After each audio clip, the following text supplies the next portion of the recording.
on the foreclosures on A, I won't put any stock in the pre-foreclosures, and B, I wouldn't put any stock on what the bank paid for it when they foreclosed. Hello, Shane Willis, Pensacola real estate expert, bringing you today's episode. Happy Wednesday.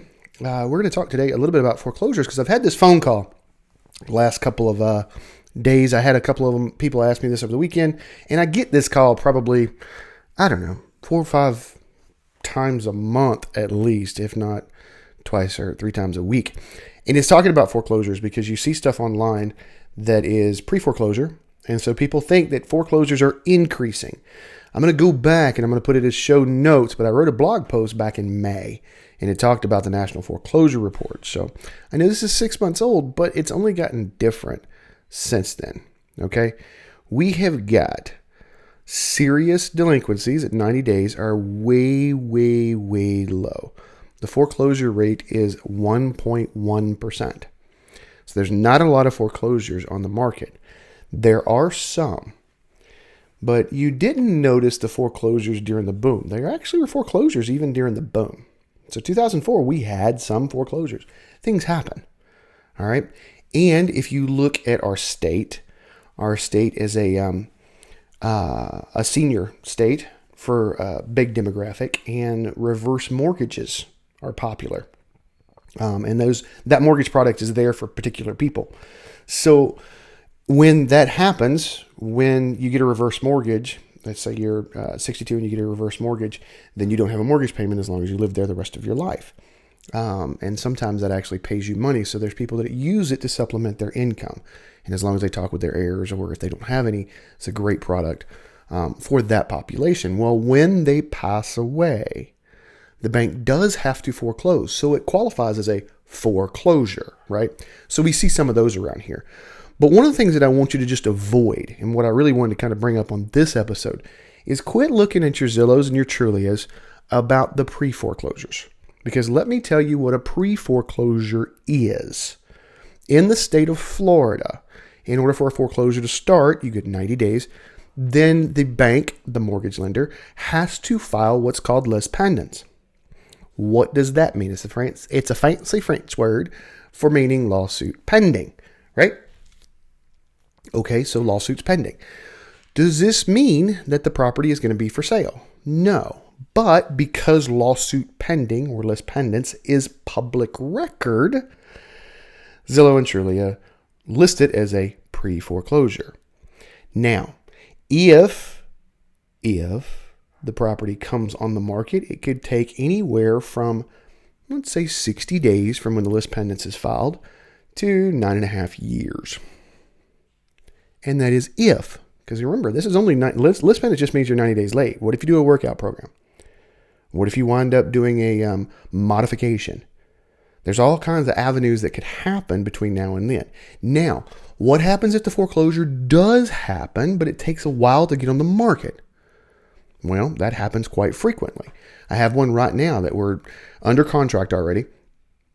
But I got the assignment as the agent for the bank. So the REO, real estate owned, that's a bank term for their line item, for this foreclosure, January of 2018. We were supposed to sell it around April of 2018. So we did a lot of pre-work on it, got some values out, and then all of a sudden in April, we found out the foreclosure was not completed properly. We're a judiciary state. We're a legal state when it comes to foreclosures. So if it's not completed properly, well, we got to stop. So they stopped. And that was April of 2018. About 3 weeks ago, all of a sudden, out of the blue, I just got this listing agreement. Hey, time to sell it now. Really? Yep, time to sell it now. And here's the price. Okay. So there we go. But why did that happen? That happened because there was a judiciary problem they had to work through. But I looked back just because I was getting ready for this episode, and it only took them about 4 months to fix that. So they've held it. Now, why would a bank hold it? You need to look at a macro level in order to understand that. So let's go with your Chases, your Bank of Americas, your Deutsche, your, Ally, wherever, okay? If they go to the macro level and you look at all the foreclosures they have on their books, if they sold every one of them and took the loss at one time, that would be a massive loss to their quarterly report, which has to be reported on Wall Street, and their stock would tumble. Instead, financially, in their mind, they would rather pull the Band-Aid off slowly and just take a little bit each quarter. So I've seen banks foreclose on a property and hold it for over 4 years before making it active to sell. I've seen banks get into the rental business to where they rent them out for a couple of years before they sell them. Okay. So I say all that to say, that's why I say just avoid the pre-foreclosures. Just avoid them. Because yes, you could put a little, whatever system you're on. If we want to put a watch on it, sure. The likelihood of it coming up at the time you want a property though, probably nil. And don't look at, if it is foreclosed, don't look at the past sale. This is part 2 of this video today, okay?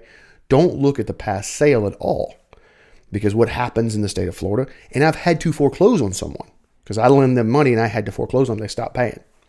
Okay, so I know how this works.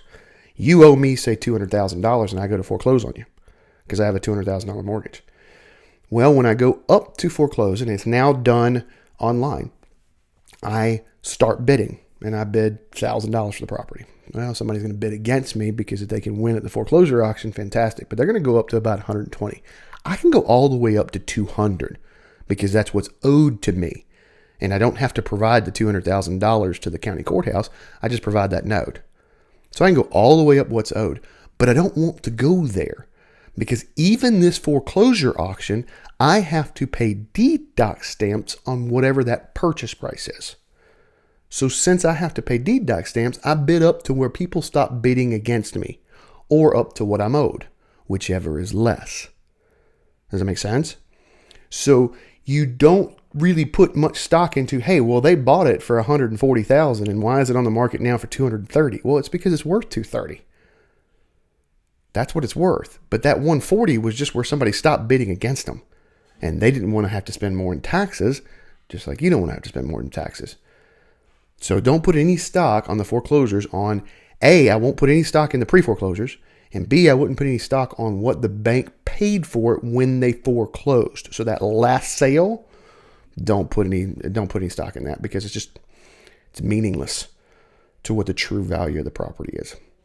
All right, so there's your foreclosure education for today. As always, if you've not subscribed to get the tips, tricks, graphs, infographics, get over to 5minutesinrealestate.com. That's 5minutesinrealestate.com. Also, get over to the Facebook page, facebook.com/Shane Willis, the Realtor. It's hump day. Let's go.